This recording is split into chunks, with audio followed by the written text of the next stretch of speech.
ඒ සාරිපුත්තයන් වහන්සේ සසරේම ඉරිසියා කළේ නැහැ. ඉරිසියා කරන්නේ නැහැ කියන එක සුළු දෙයක්ද දෙයනේ. ඉරිසියාවක් එන්නේ නැහැ කියන එක.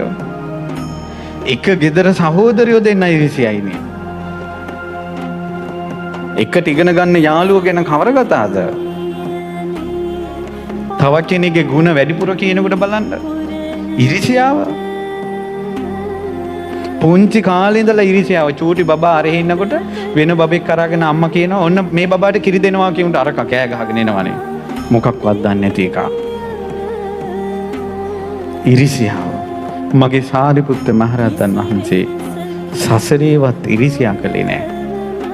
ඉරිසියාව තියෙන අය සරණ යන්න සාරිපුත්ත මහරහතන් වහන්සේ වඳින්න.